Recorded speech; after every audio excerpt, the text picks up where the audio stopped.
All right, I got it. What? Okay, so I did steal this from a meme. Oh, so now you're stealing things? I'm just saying I saw it in a meme. It's not very ethical. But listen, the question is was Tarzan a virgin up until his first time with Jane? Wait, wouldn't that...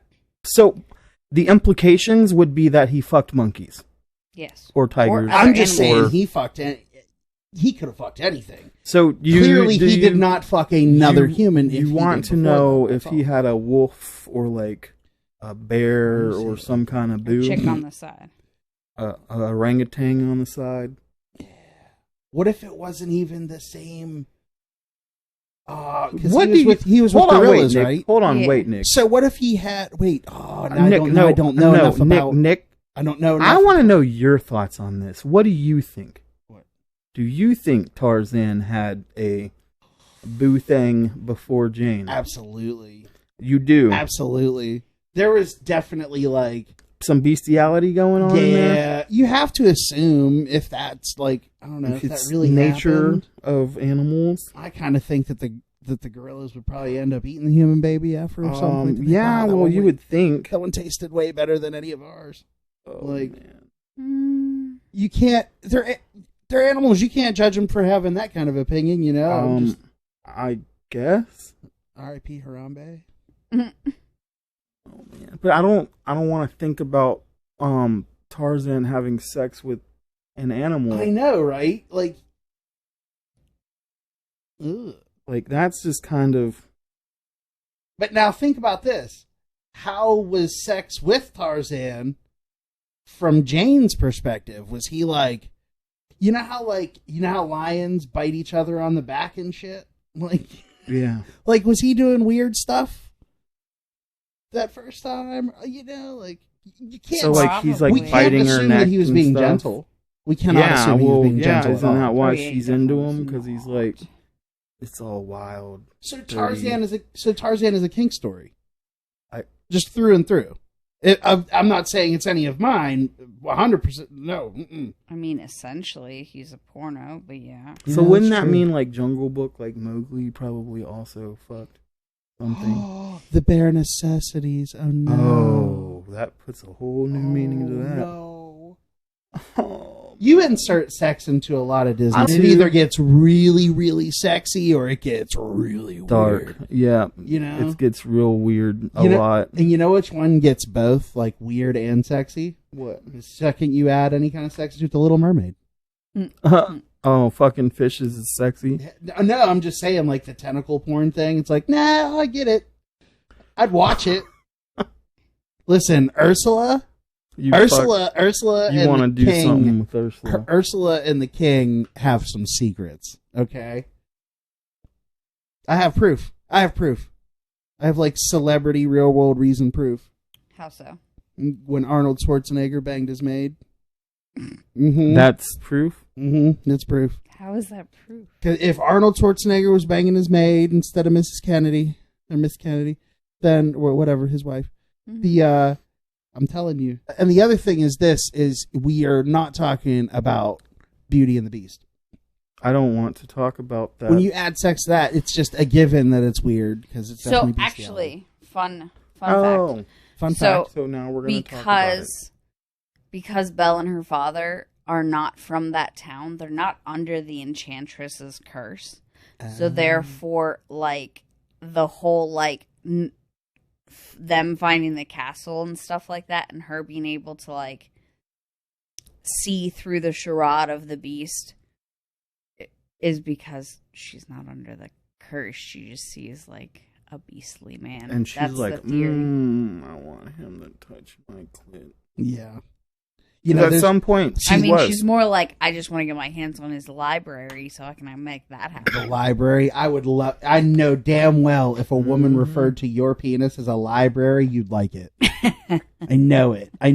Me? Yes, oh, you. absolutely. He thought I wasn't talking to him for a fucking minute. I have there. over 200 books at home. See? That's my point. I'm a big fucking bookworm. Sadly. Give me that library, Oh, Marky. yeah. I want to hear it in a deep, like, raspy voice. No accent, though. Maybe What? a Pittsburgh accent. Say but no, what? like, Southern accent. A woman with, like, a really, like, raspy Oh. trucker driver voice. Be like, give me Like that the library, smoker's voice. Marky. Oh, like what's her name from Atlantis? Yeah. Oh, no, did we just come up with a new commercial character? The I don't wanna do the that. smoking truck driver that's in the March. I already feel very violated by the Pirates one. Oh, the pirates. I Yeah. know. He made me do it. He held a gun up to my head. I mean, It was, I mean, it was just a part. It's like, oh, okay. I mean, it was kind of sexy. Oh, there's a pistol. Actually, if there's a anybody pistol gripper actually around here listened to somewhere. that, I'll we'll throw it probably at your put it on face. this episode too. What? We did that in one take. Yeah. It was a kind of one-take impressive, yeah. commercial. I mean, for me at least, I think it was impressive. Usually, I have to like do like 8 reshoots every time Right. we do a video. No, Or- I'm kidding. Yep. Well, because also we're trying to get our vocal ranges really good, and then we discover that all of the sounds that Aziza can't make with her mouth, and I can. And Well, it's I've like, been able to. and I've never thought that I was anything special until I realized that there's people that can't like roll their R's, like Tyler. Tyler can't at all. No. See, I've always tried to I always liked playing with my voice and stuff. That's why I'm like, I can sing, because I would learn how to, I'd be like, oh, I can make that sound, and I'd just do it. And then I learned how to scream, and when I yell, I'm real loud because of it. Yeah. And every time you yell at these kids, oh my gosh. And I have to pick a certain pitch for them to be oh God, this is his, I'm scared. And then he's just fooling around. it should be It took them a while to figure it out, and I felt really bad when I realized, oh, that's them figuring that out. Oh, is Dad My mad? Oh no, kids he's just being usually- loud. she just disregards anything I say. So That's fair. That's fair. That's probably why she's so outwardly happy. probably she's like, I abused my dad, and I'm having a good time. Yeah. Yeah. Leading it's like the little girl leading around the bull by the ring of his nose. It's like, Yep. get the girl Happy away as from a the bull. clam. She's in the She's, safest spot. She's a vicious little one. try to approach that sometimes, little but girl, see what happens. You know what? I'm not gonna have to worry about her later in life. Uh, I'm letting dudes push her around or anything, so that's cool. Jeez, oh, day. So anyways, this is Mark, And this is Nick. And I'm Z. and this is the Guns and Gory podcast. Pew, pew, pew, pew, pew, pew, pew, pew, pew, pew, pew, pew, pew, pew. Oh God, stop! Hey! The river. Oh, river. We're not talking about rivers tonight. Not? No. Probably. No, I mean, I think there's rivers in it. So today we're gonna cover a couple of things. I think we're gonna cover them. Okay, I'll cover I'll talk cover about. them. I mean, I'm gonna talk about them. I have no idea what Nick's planning on talking about, so that kind of makes me nervous. And this one, the first one we're gonna do, Z was the one who brought this to my attention because I'd actually never heard of it. Yeah, It's called the Bennington Triangle. It's centered around the Glastonbury Mountain in Vermont. Okay. So Vermont has their own Bermuda Triangle. There's also one in Michigan that I saw alluded to, but I didn't actually look into it because I figured that'd be for another day because it could be a potential other topic for us. Right. Yeah. No, that's cool. But yeah, so this one's the Bennington Triangle. It's centered around Glastonbury Mountain in Vermont. Has been known for strange events including UFO activity, Bigfoot sightings, strange lights and sounds, and includes most of the area of towns immediately surrounding it: Bennington, Woodford, Shaftesbury, and Somerset. Glastonbury and its neighboring township Somerset were logging and industrial towns and are now pretty much ghost towns, like some of the old Pennsylvania towns, like the steel ones. Like they got like the 4 people who refuse to leave. Yeah, Like it's kind of like that in that area now. I looked up one time there was the lowest population county it was one of the lowest population towns in Pennsylvania is Emporium, PA. There's like less than 1,500 people there. It's actually like really close to here. Well, there's Centralia, which is what, but that doesn't Silent count Hill. as like a yeah, I mean, there's still like 2 people that live there though. That's really they weird. refuse to go. If you don't know, it's what Silent Hill was made after. They had mines that like started blaze and never turned off. And yeah, they're still burning. Now it's just like a broken up like highway that used to go through it, and like there's all kinds of graffiti all over it, and then like there's not really much left of the town itself. They have it locked. So the church part is left. There's a church. And then there's like 2 residents that like refuse to leave or whatever. How it works is they are allowed to stay there, but the second the person dies, that's it. No, it can't be inherited. The land can't be inherited, passed down in any way, shape, or form. Yeah, so they're like once the person dies, that are there, because the houses are like row houses. They're together. So like as each person passes away, the rights to the property goes back to the town, and then the town demolishes the house. Right. Oh yeah, they made some kind of stipulation like the family couldn't. Yeah, that happened. But it's like poisonous to live there. Right. Yeah. But it's interesting though, is because those people have lived there and they're like immune now. Yeah, like they aren't getting sick or anything from it anymore. Because it's the coal mines, right? Carcinogens from the coal mines that were ignited during the trash fire, because they went to light the fire on the trash on fire to burn it, and it caught an abandoned coal mine underneath the town on fire, and then it just spread. That's definitely something we would have did as kids. Yep. And then actually it's nuts, because they tried to fix it by setting something else on fire, and then they tried to dump dirt into it. Oh yeah. Did I tell you about the time me and my brother lit half of our neighborhood on fire?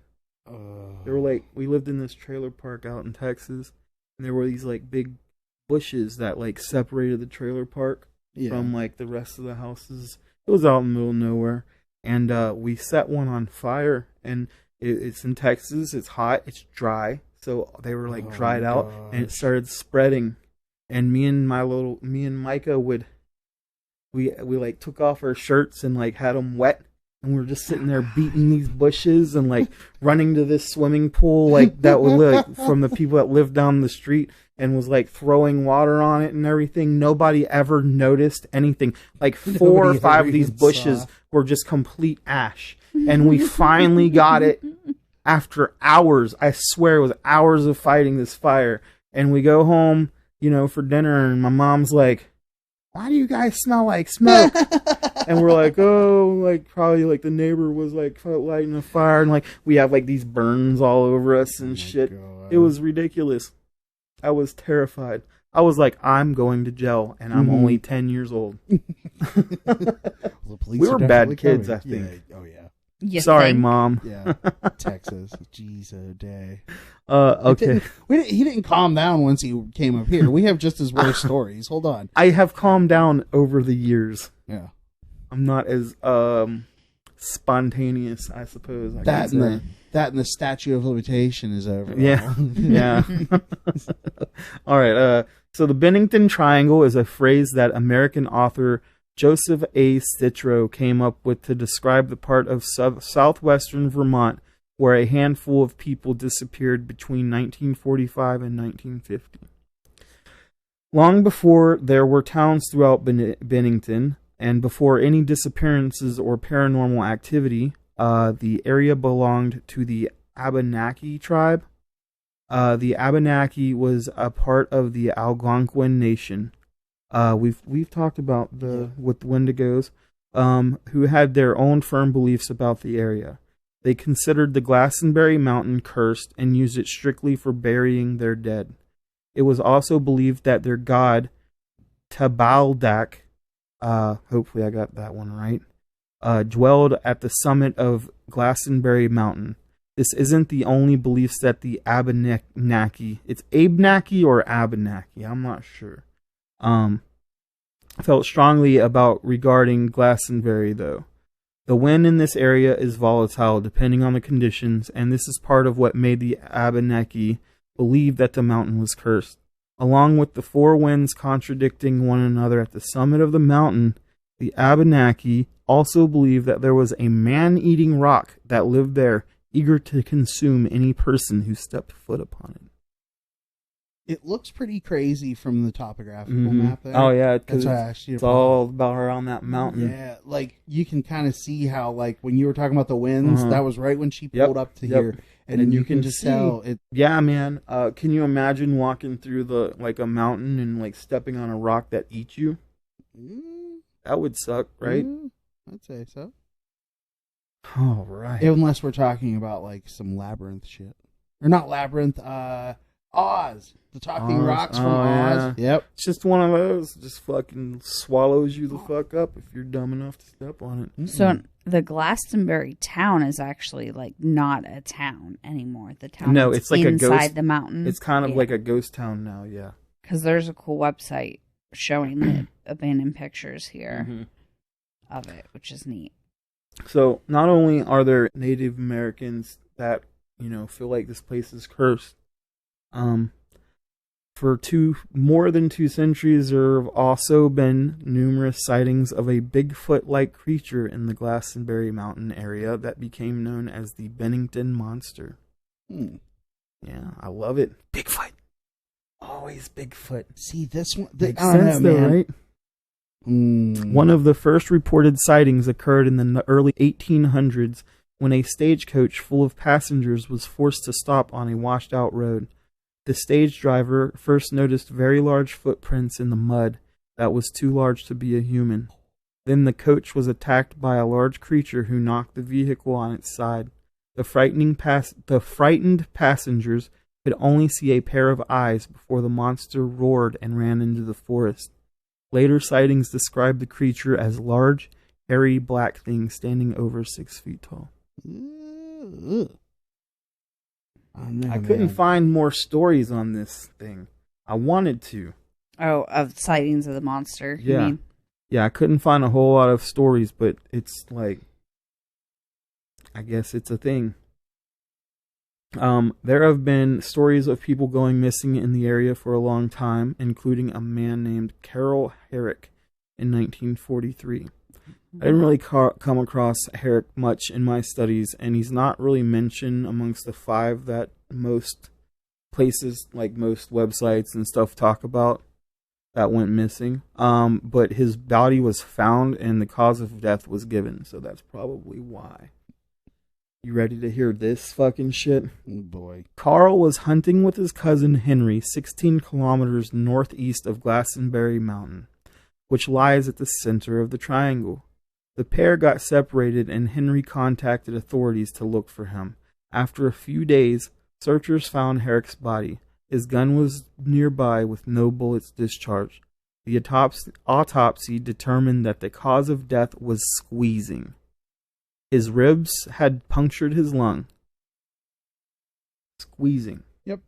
The townsfolk did not show any concern after. That's kind of cool. Yeah?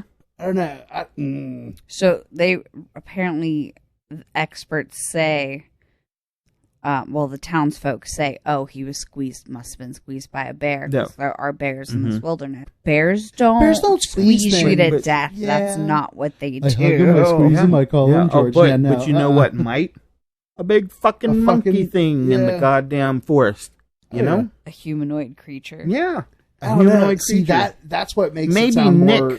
was having a hike and he just wanted a hug. Well, maybe he was gonna kill it, and but decided, he didn't shoot any. It he not got no fucking bullets off. I wonder. You're telling me that you could see a big creature coming at you, and you wouldn't pull your gun up and pull at least one shot. That's off. what I'm saying. What if this thing? This is the scene I'm thinking of.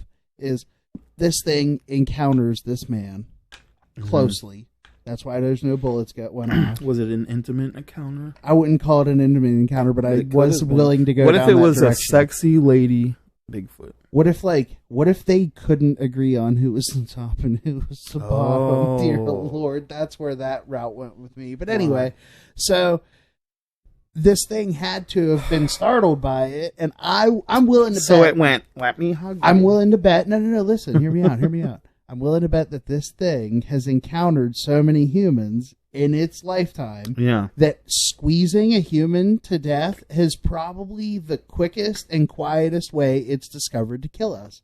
I'm willing to bet. Well, I mean, Because if it would it's a want it to large, be quiet. Because if it's a gorilla creature, could like hug it you would. and like literally just snap you in half. Mm-hmm. Mhm. Oh yeah, And like this creature's over 6 feet tall, so it's bigger than a gorilla. but they're like, I bet it's generally non-violent.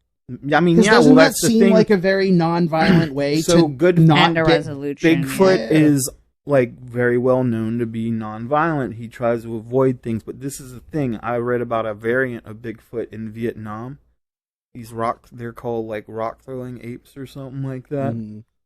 And they're known to be extremely confrontational and try to hurt people. And in Vietnam, they would like throw rocks, and like American soldiers and Vietnam soldiers were both fighting to try to get rid of these things. Like I looked at it like there's people who came back and were like talking about these rock throwing apes, but the thing is a lot of them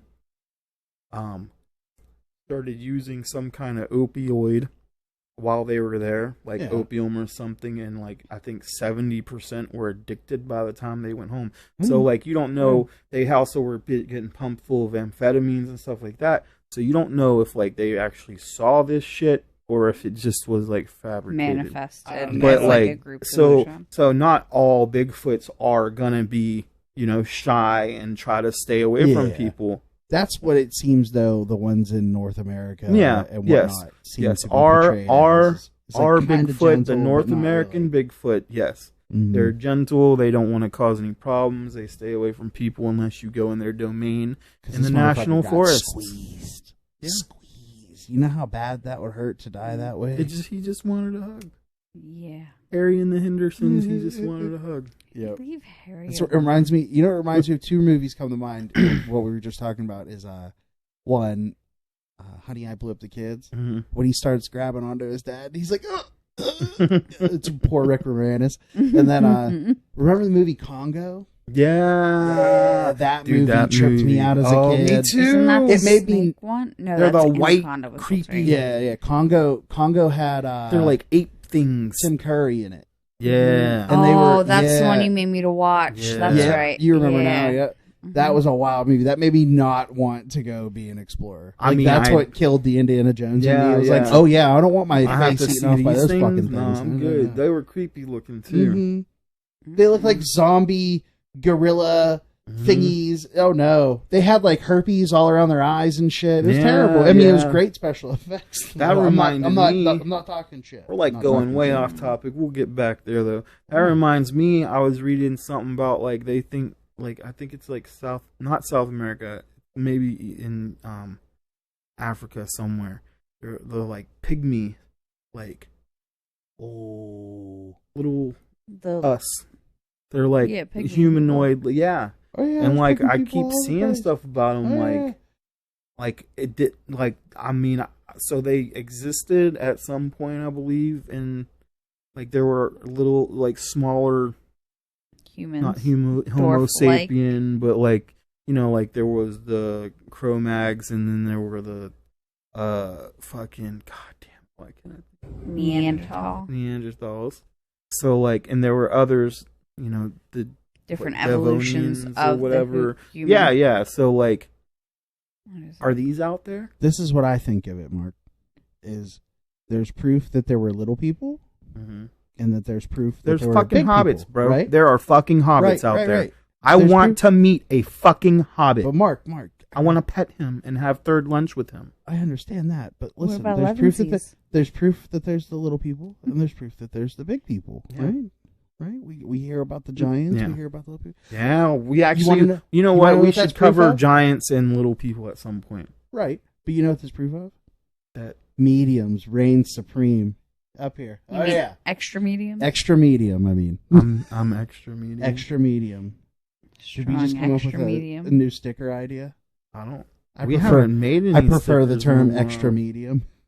Yes, that's a good one. All right, so we should get back on track. We should. Homo erectus, Homo sapiens, Neanderthalis, Homo sapiens. Weren't there sapiens. Devonians There's or 7, something?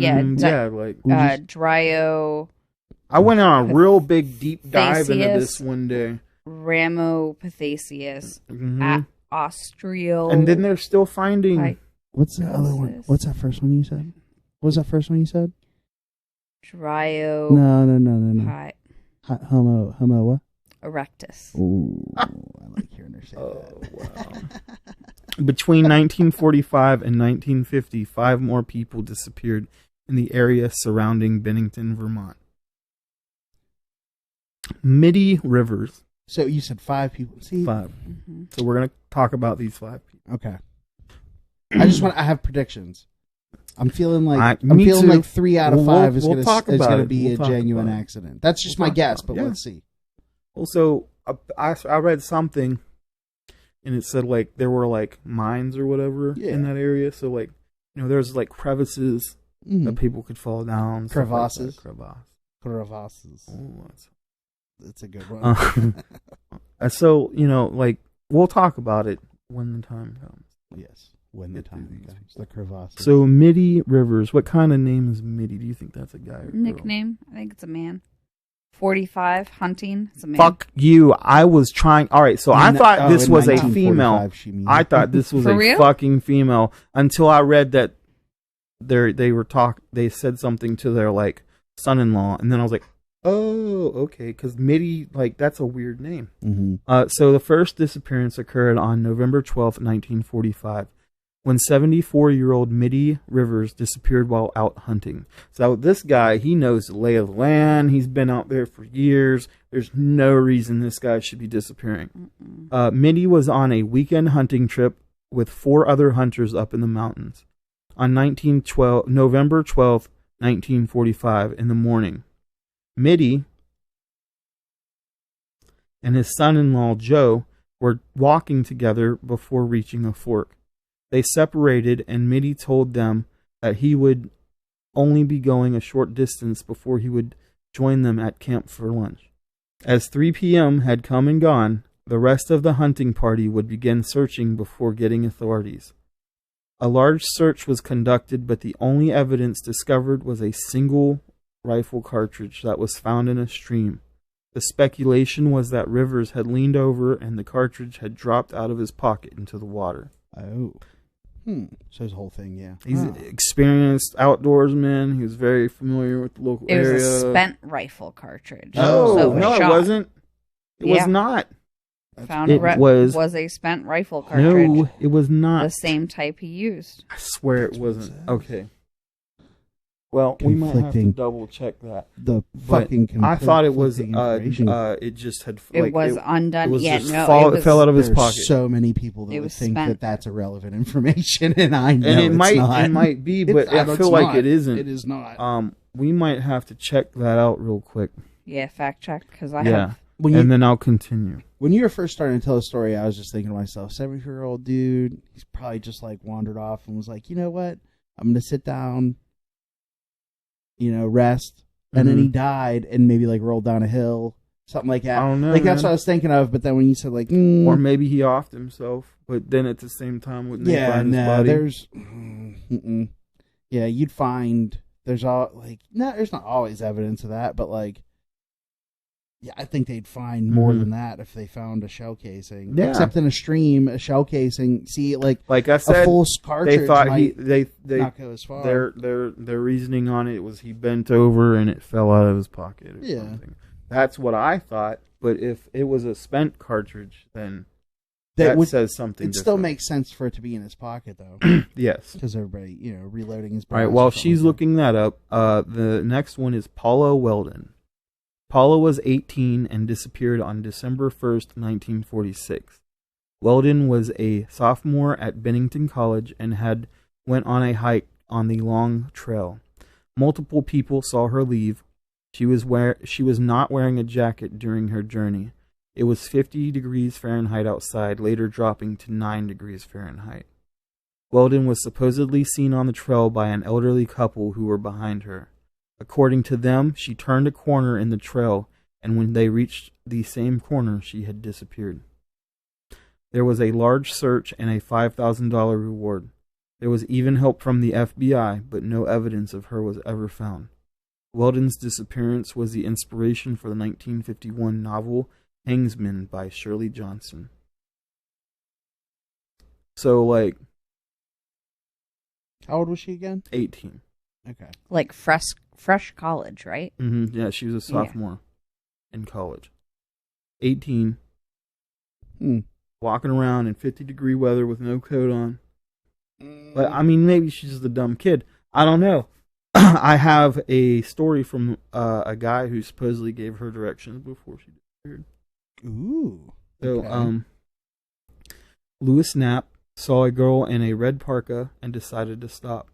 It was roughly 3 p.m. on Sunday, December 1st, 1946, and Knapp was driving along Route 67A in Bennington, Vermont.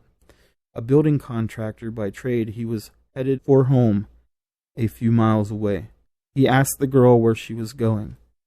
To hike the long trail, she said. It was a reference to a path that climbed 5 miles up Glastonbury Mountain, one well known in the area. She didn't seem dressed for it, though. It was late afternoon, and the weather, already cool, would be getting colder. Knapp figured she was a student at Bennington College, which was right near where he had stopped. He thought her as a little clumsy, because she tripped when climbing in his truck, but otherwise unremarkable. The two said little as Knapp neared his driveway on Route 9 towards Glastonbury. Down the road, roughly 2 miles, was the entrance to the long trail. "Thanks, that's swell," the girl said, and headed in that direction. A few minutes later, Knapp's daughter went outside. Route 9 was flat, and you could see a considerable distance up to a half-mile either way. She would later tell police that there had been no sign of the hitchhiker, even though she should still have been within view. No one can walk a mile that quick. Yeah, right. Half mile. Uh, So this one Tripped kind of and fell. made me think Tripped about and fell. aliens a little bit. Yeah. Mm-hmm. This one gives alien vibes. I mean, well, so the story kind of is a little conflicting because the one, it says that she had a park on, but then in my research she didn't have a coat on, and then supposedly she went around a corner and an old couple saw her, and then she disappeared. But then in that, it made it seem like she disappeared on a highway or something. right. So I'm not totally sure, but I'm gonna She was go wearing with a red coat.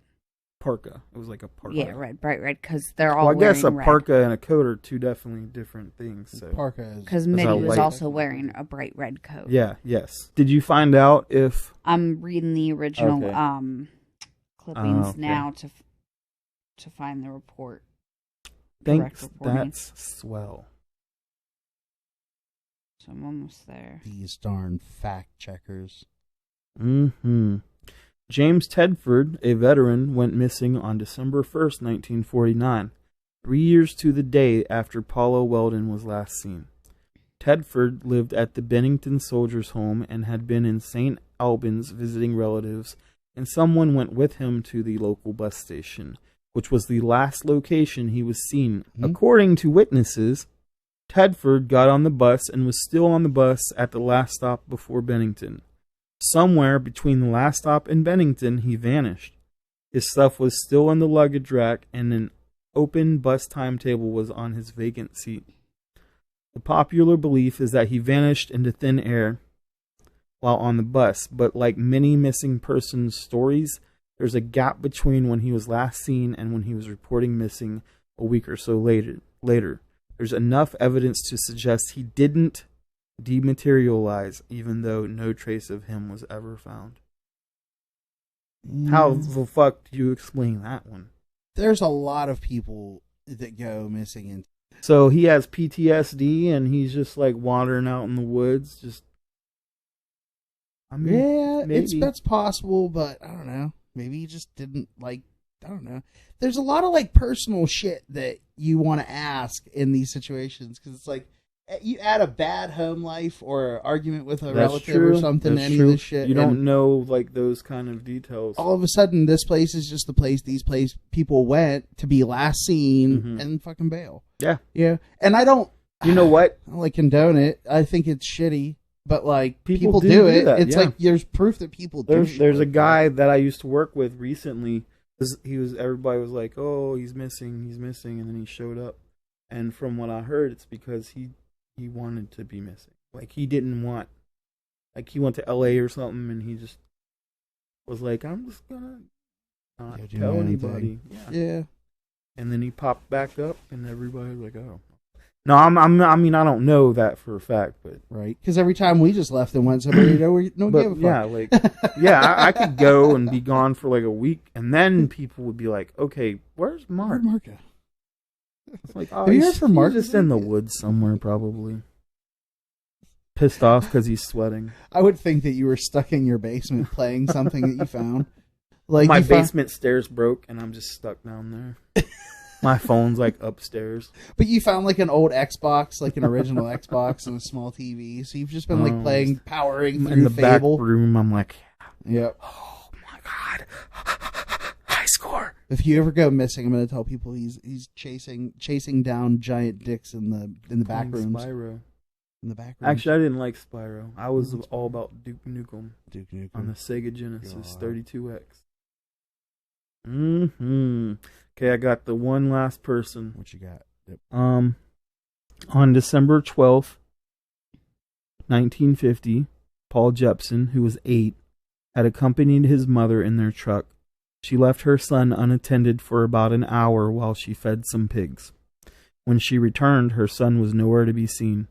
Search parties were formed to look for the child, and nothing was ever found, even though Jepson was wearing a bright red jacket that should have made him more visible. According to one story, bloodhounds tracked the boy to a local highway where, according to local legend, 4 years earlier, Weldon had disappeared. Okay. So, supposedly, they found him where Weldon had disappeared. That girl. And they were both wearing red coats. Or jackets. On October 28th, 1950, 16 days after Paul Jepson had vanished, Frida Langer, who was 53, and her cousin Herbert Elsner left their family campsite near the Somerset Reservoir to go on a hike. During the journey, Langer slipped and fell into a stream. Oh, see, so we do talk about rivers, streams a little bit. She told Elsner if he would wait, that she would go back to the campsite, change clothes, and catch up with him. When she did not return, Elsner made his way back to the campsite and discovered that Frida Langer had not returned, and that nobody had seen her since they had left. Over the next 2 weeks, 5 searches were conducted, involving aircraft, helicopters, and up to 300 searchers. No trace of Langer was found during the search. On May 12th, 1951, a little less than a year later, Frida Langer's body was found 3.5 miles from the campsite in the eastern branch of the Deerfield River, an area that had only lightly been searched 7 months previously. No cause of death could be determined because of the condition of her remains. No direct connections have ever been identified that tie these cases together other than the area. Jeez. You have anything to add? Not yet, because it's all talking about the military, because we all know what happened in November of 1945. Yeah. So, of course, it's all strewn together with Yeah. Pearl Harbor and So, everything. suppose, like, there's supposed to be a lot of UFO And, like, there were a bunch of... sightings. Because there's a base. There's a base camp, right? Yeah. So all the soldiers, there's like 50 soldiers that were called to help with the searches. Then Pearl Harbor happened, and they all got pulled. Yeah. So it's like, oh, hey, now we have no searchers. Plus, the weather was crap, and so I'm just trying to Like, find what you we know, can find. UFO activity, strange lights and sounds, like... If memory serves me correct for our viewers and listeners, I think that this isn't the first thing that we've talked about, that the beginnings of World War II kind of like disrupted and took the scope Yeah, of yeah. attention away from We've hit a few things. that area of time. Like lobotomies was around that time. But what if like a couple of them, like the people that was with them, just killed them? True. Like you don't know, you know. So we're gonna have a commercial break here. Commercial break. Enjoy, guys. Enjoy. Do you love juicy crab rangoon? Do you want it hot, fast, and to your door now? Well, download the Guns & Corey Crab Rangoon app. For a large monthly fee, we can get you crab rangoon wherever you are. Public executions? Goons. Successful baking experiment? Give me them goons. Just washed your car and kept all of your clothes on? Celebrate with the Guns & Corey Crab Rangoon app today. Downloadable at the Google Play Store and the App Store. Give me the goons! What are we talking about again? Penises. Vagina. Vision. So We got through all the people that fell off the mountain. We're finished with that. What's the next thing? What are we talking about next, So everybody Mark? knows about the Donner Party, right? You know about the I've always Donner wanted to Party. be invited to that. I know she knows about the Donner Party. Do you know about the Donner Party? The Donner Party left Illinois for California in April 1846. But 8 months later, their journey descended into mass cannibalism. I love cannibals. I mean, that sounds kind of... I don't love cannibals. Like, I don't want to eat human flesh. It's kind of like the same thing with serial killers. Like, I just can't believe that somebody could think that way or be that way. Yeah, most of I hear human meat tastes like pork, though. Yeah, I like hearing like the weird description of it from people like learning. There's a people different that have tried it texture, and stuff. but a little bit different texture, but it supposedly tastes like pork. I guess the buttocks area and the fingers are supposed to be the most tender parts of us. Strange. I like went on deep dives on like Jeffrey Dahmer and shit when I was younger. brings a whole new definition. Yeah, you don't ever want to talk about cannibals? I mean, I'll talk about them, but I want to do a it's full just- episode on these crazy motherfuckers, but not this one. This was like almost a necessity, but at the same time, Oh yeah, they were doing. they it to went a survive. little too much. I think also some of them did. We'll get there. So at the outset, the pioneers of the Donner Party were just like so many others heading westward. Led by Jacob and George Donner, along with James Reed, they gathered in Springfield, Illinois, in April 1846 and prepared to set out. But unlike most westward pioneers, they decided to take a supposedly shorter yet untested route to California. Sadly, the route proved to be fatal. The Donner Party took so long trying to navigate their shortcut that they did not reach California's Sierra Nevada mountains until winter, where heavy snowfall trapped them near Truckee Lake. Unable to move forward or back, the Donner Party quickly ran out of food. It didn't take too long for the social order to break down and for the pioneers to succumb to their hunger and resort to cannibalism. So see, they really didn't run out of food. They just ran out of options that they found moral. They had to source it from somewhere else. Soylent Green.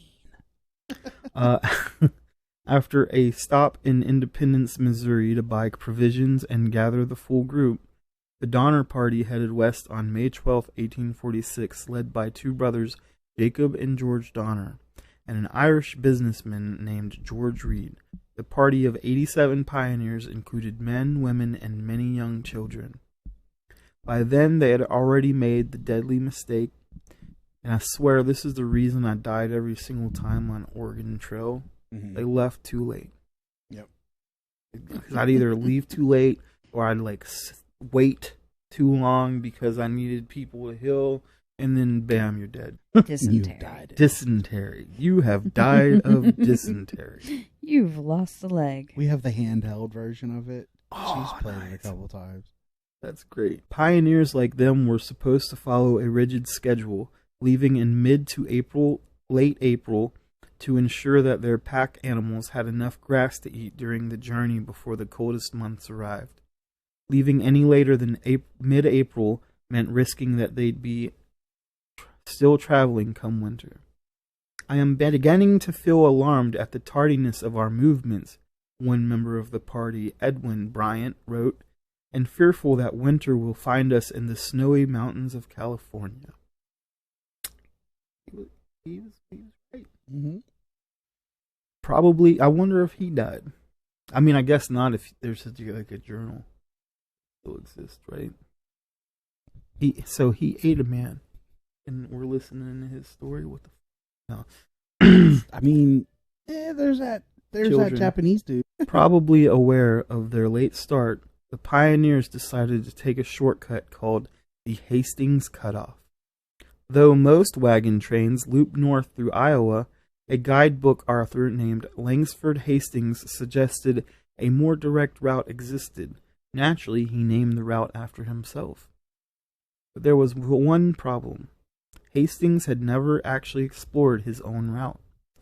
One of James Reed's friends told him as much and begged him not to take the Donner Party along the untested route. Mm-hmm. They had warnings. They were making some real bad decisions. Don't take this shortcut, Reed's friend warned him. Langsford Hastings doesn't know what he's talking about. He is in fact never taken this cutoff himself. I advise you strongly, don't take it. Stick to the known California trail. Don't take this shortcut that's going to save you time, because it won't. Reed didn't heed his friend's advice. Instead, turning north, the Donner Party continued due west and towards their doom. Once on the Hastings cutoff, it didn't take the Donner Party long to realize their mistake. Instead of walking the well-trod paths of the California Trail, they had to cross the Wasatch Mountains and hike across the Salt Lake Desert. Navigating the Hastings cutoff was bad enough on its own. The non-existent trail meant that the pioneers had to cut a path in the wild so their wagons could get through, and many almost died of thirst during the 5-day crossing of the Salt Desert. I mean... Oh, wow. Yeah. Okay, no. But the worst part of the Hastings cutoff was that it took days from the Donner Party's journey. This delay plus their late departure meant that they arrived at the Sierra Nevada mountains by early November.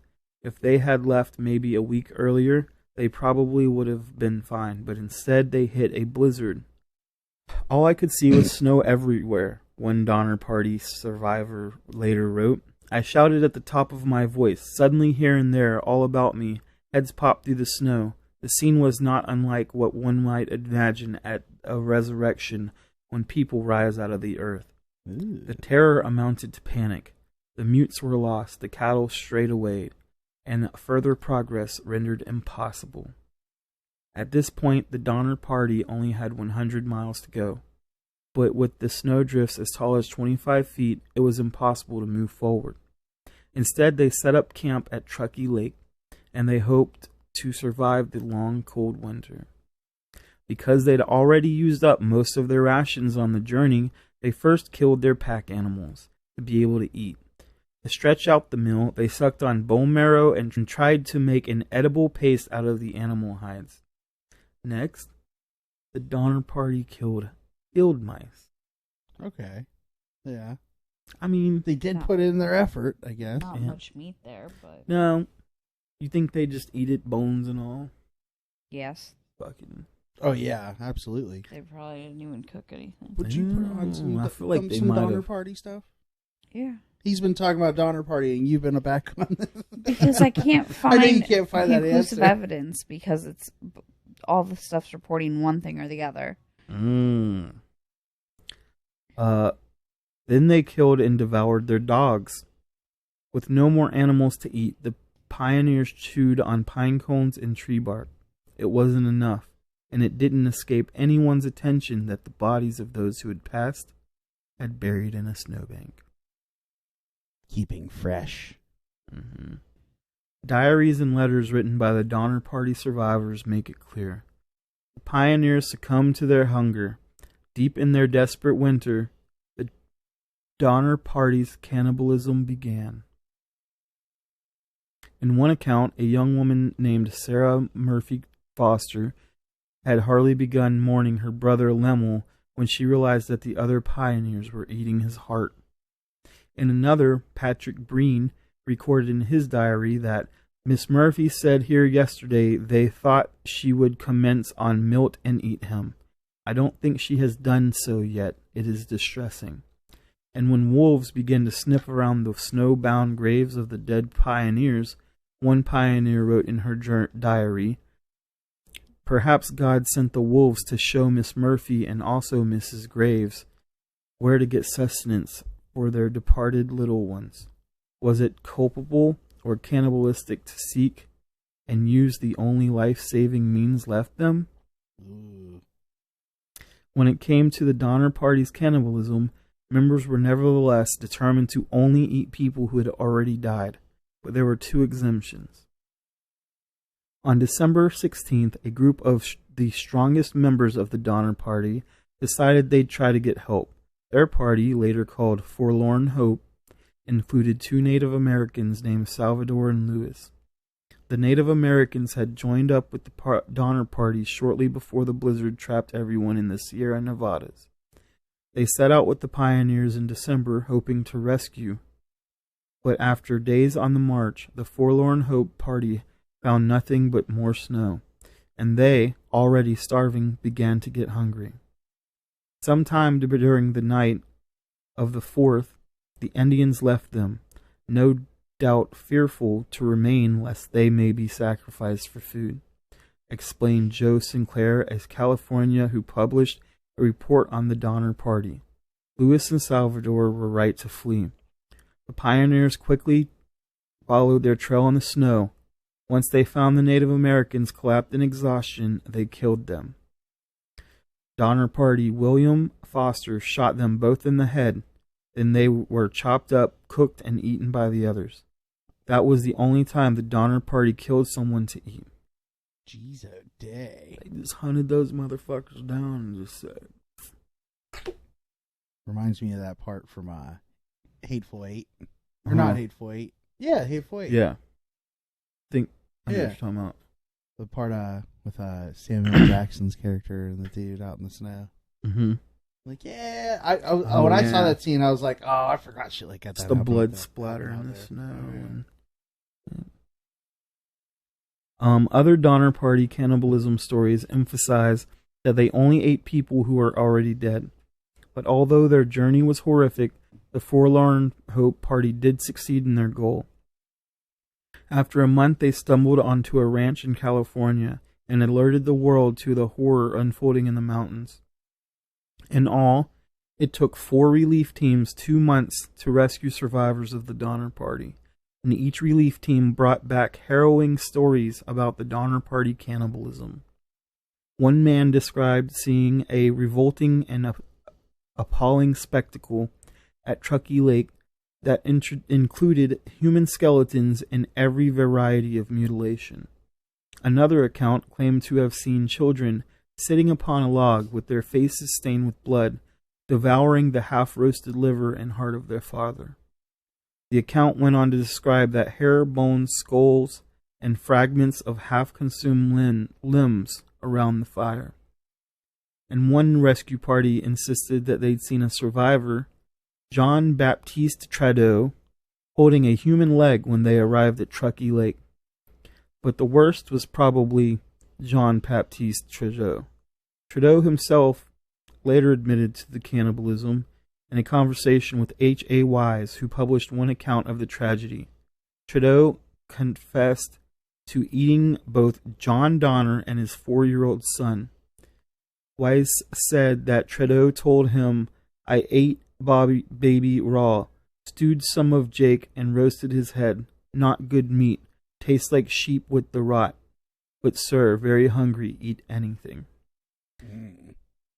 Then there was Louis Keseberg, The last person rescued from the Truckee Lake in April 1847. Keseberg was supposedly discovered half mad and surrounded by half-eaten bodies.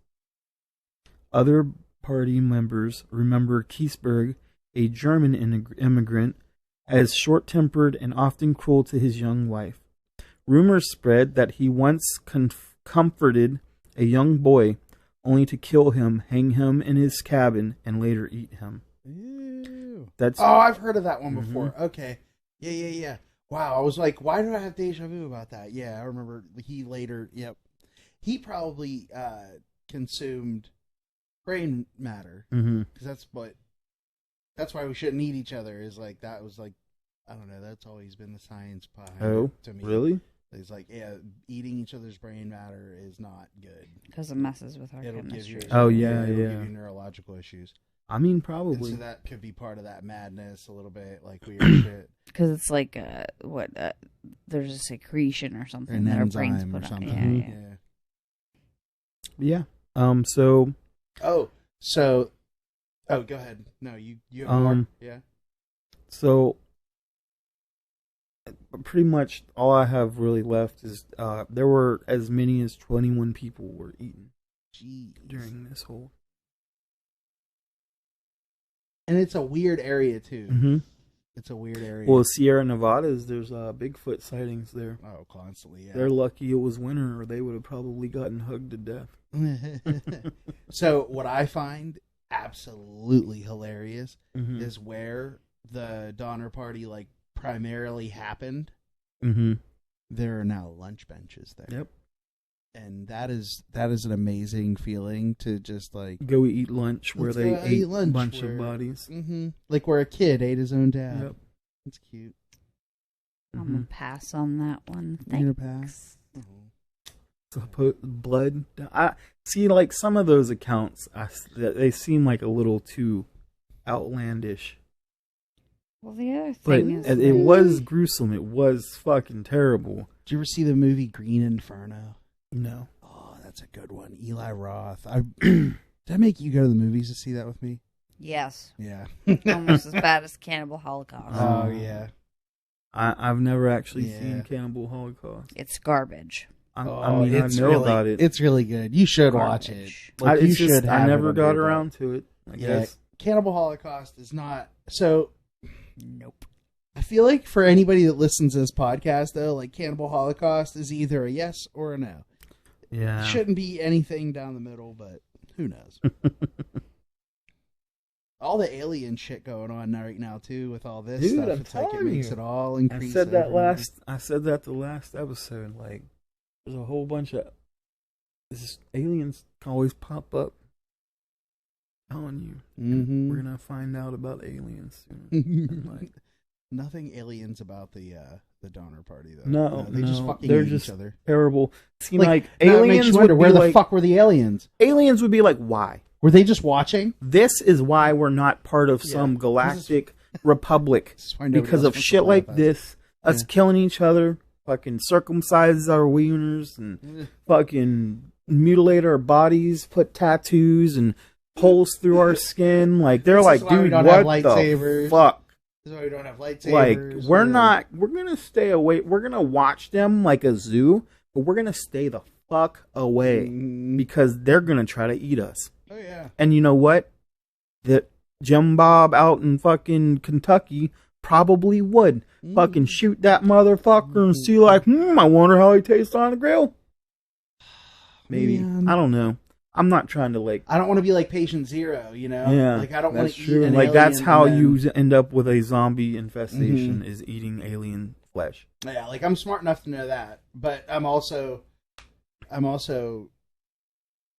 I don't know. I would not bloodthirsty eat alien enough flesh. to I wouldn't go to eat the zoo human and wonder flesh what everything either. tastes like all the I know. time. I think I said that. I might try it before. I retract that statement. I'm not- I don't think I would. under duress like this. I don't want no I don't know. marky knuckle or whatever. Like cut my finger off. I think that's where we went with that. Marky fingernail soup. Oh God, no! It would be the worst. I'd be terrified to find out that something tasted good. Like if yeah. human. Well, supposedly like. No, I mean like really good. Well, did you see the second Avatar movie? Yes. So how they go in and get these fucking whales and then they just puncture their fucking brains and draw out liquid fucking fountain of youth. I'm like, somebody went reaching. Like we were good with The Rock being expensive. Yeah. Cool, we get it. But now all of a sudden they're these whales that make us stop live aging forever. Yeah. I'm like, it's a little bit of a reach. It was still good, but it was. Can't it wait was for the scene, next one. Listen, the scene in the movie when they're like going into it, I was like, this feels like it's from a website. I feel like James Cameron used that as an excuse to go deep sea exploring and shit, and use a movie budget to do it with. Oh yeah, because he like broke records and shit while filming this. Of course, but like I feel like the film was like a second thought. Like his first focus was like exploring the ocean, and then he's like, well, we can also use this to make this movie. Right? Yeah. I mean, I would do the same. Then he don't have to pay for it. It's kind of like shitting on the clock. Yeah. Right. Right. That's true. I mean, he kind of said the same extent with Titanic. Yeah, he did. He did. He's like, I'm gonna go and look at it just so I can direct it better. I'm not really sure how that works, but I'm not a director either. So. If you were a director, I would want to go see it. I guess. Maybe. I don't know. That's kind of scary. Oh, look at. There's a skull for you to put on there. Oh man, that's found at evidence of survival cannibalism at Jamestown. Oh. But I can post stuff like that because, I'm sure it was similar to that. That's a pretty crazy. Yes. Yeah. It's crazy. Oh, it was a lady's face. Like ooh, and she was pretty too. Oh. So it's not the only time. The Donner Party isn't the only time settlers, ate each other. Apparently, the Jamestown Bones. I will have to look that up. Jamestown has on that, like Roanoke and stuff, right? Yeah, that. So this is... we'll have to cover that one day. I'm sure there's some interesting activity that happens out in Roanoke, that area. We've been through there. Yeah. Have you? Oh, that's really cool. Not like exploring and stopping, just driving through. But one day, I'm sure we'll find ourselves down there. Until then, we have a Patreon. We have a Patreon. Might get a little interesting. Who knows? Maybe. We need more people so that we can get interesting. Why don't you ask your grandma to join? Yeah, my girlfriend and grandma. We'll get her on the Patreon. She'll do it for me. She'll You tell her I asked her for it. She'll ask you, where do I put my $1? I'm actually grateful that she doesn't know how to use Amazon. Yeah? She doesn't? No, because my grandmother's the kind of person that when she goes shopping, she goes all throughout the clearance sections. And I know that the second she got those price notifications that something price dropped. Lightning fell. Like, I bought 4 of them. They dropped $40. Do you want one here? Like, I'd be like, we don't need another ice cream machine, I can always take another ice cream machine, Nick. Always. You need to get yourself an ice machine just for your bedroom. Ooh, I need an ice machine just for my house. I hate sounding like the big fat Americans we apparently are, but like the ice machines specifically to just have ice. I'm not. You don't have to put it in your bedroom, I guess, but like, yeah. Well, my girlfriend thinks I'm a barbarian because I don't have ice in my house. I don't have ice trays. I don't have an ice. Why? I don't know. I usually drink water. If I want it cold, I'll put it in the fridge. I know, but I usually drink water room temperature. Oh, you weirdo. I guess. Does that make me weird? Kind of. A little bit. Why? I mean, I like cold water too, but sometimes it can hurt your teeth. It reminds me of if I just ran a couple miles, then you chug it, you're gonna throw up. I don't run miles or even at all, but if I were,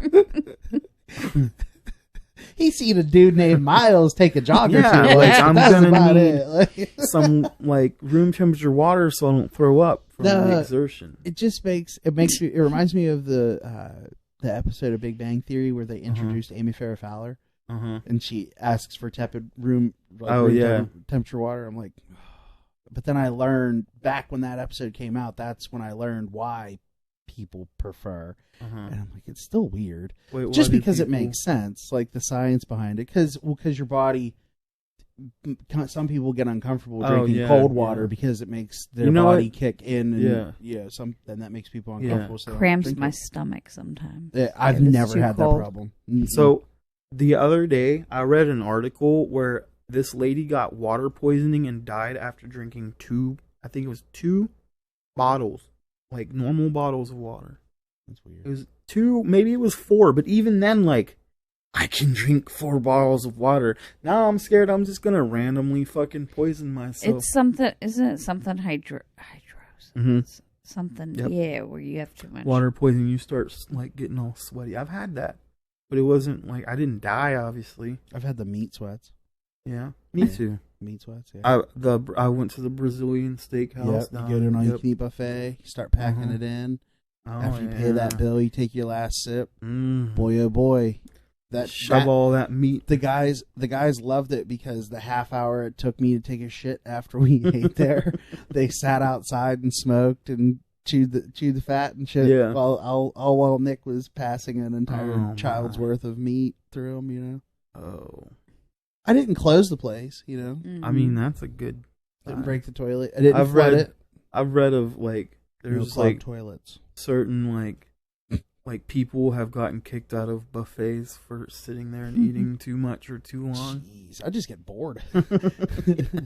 I have done that. Have you ever gotten have you ever went to a restaurant and like been halfway through your food and gotten bored and really wanted to leave?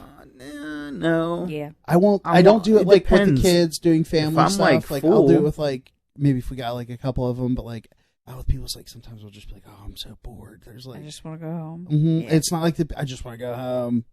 Yeah. But then by the time I'm home, I'm like, damn it, why did we come home? Now I want to talk to more people. Like I want to talk to who we were talking to, but I want to talk to him here. Yeah. I'm weird. So cold. You getting taco cam footage? Taco cam. The He's over here shivering. Hopefully it's actually Mark and saving. Nick keep the AC No, listen. at -400. Or Texas Chihuahua. My room, I get told my room is like a morgue because it's so cold in there. Because I love it. I would rather be cold than hot. Like I can't feel my nose right now. Like my fingers are cold. Like, oh no, it feels great in here I'm now. freezing. When I walked in, it was like 72. That's I was perfect. sweating my balls off. Mm-mm. I like it to be cold enough in the house that I can feel my nipples through my shirt. Listen, No. Yeah. I run an AC at all times. No. Listen, I run my AC at all times in my house. It's a house. My electric bill's usually about $115. Yeah, No. we also have like 4 times as many people as you. That's Like true. That's true. running Yeah. every And- device known to man and constantly. like 2 stories. I don't have that, but still, Only like 3 technically if you count the oh basement. yeah. Well, then I have 2 technically, but I Energy can consumption. like I can run that motherfucker like it's a big one in my room, and I can run that motherfucker all the time. Only $115. I used to have my bedroom growing up constantly at 60 degrees. Mm-hmm. Oh yeah, that's about what. You want to know why? Mm. You want to know why it was always at 60 degrees? Why? Because it wouldn't go to 59. My girlfriend. I'm so not kidding. But listen, I'd It live just under makes the me blanket. tired. It makes me want to just go to bed and not move. That's all the reason I was really in my room. You get all snuggled up under the blankets. Mhm. It feels great. We're talking about You get a little hot. You start sweating. You stick your foot out, your leg out for a little bit, and then it cools you back down. And you just go back under the cocoon. No. Yep. You know what's worse? Is like upstairs in our bedroom, I freeze to death. Mhm. Because the air's on my side. on her side of the bed. But it doesn't make sense for me to be on that side of the room. It's like that at my house too. I hate My it. girlfriend has to wear like sweatpants and like a hoodie in the middle of summer Mhm. because I like ice her out. We had a couple. See the building that the shop is in Mm-hmm. is just naturally cold all the time, Yeah. no matter what. So we basically in the summer we had a few summers that were just cold enough that we never opened the front door, Mm-hmm. but it's still cold enough on the inside. I kept a hoodie at work. That's I great. would wear a hoodie to work every day Yeah. that whole year. Well, I used to. Like- I worked at Walmart, and I actually chose to be in the meat department because I was able to be in a refrigerated room at all times. I thought it was just because I you loved loved it. playing with meat. No, it was because I like to be in cool. I don't like Mhm. sweating. I think you just like packing meat and things in Mhm. boxes. Bam. Well, this is Mark, And this is Nick. And I'm Z. and that's Taco. And this is the Guns and Gory Gory podcast. Pew, pew, pew, pew, pew, pew, pew, pew, pew. Again. Well, hello. This is Z, and you guys have been listening to the Guns and Gory podcast. Written and produced by Mark Hodge and Nick Parrish. Audio engineering by Mark Hodge. Recorded in Fat Boy Studios via Sir Nicky's Love Castle. Media manager is me, Z. We'd like to thank all of our friends and family for the amazing support and all of you awesome people listening in. Please join our Patreon for fun extras and behind the scenes with the guys. You can find us at patreon.com/gunsandgory. That is guns, ANDGORY. You can also find us on the Facebook, Instagram, and the YouTube at Guns and Gory. Thank you so much for listening, and please comment, like, share, subscribe, have a few carrier pigeons. We'll take them all.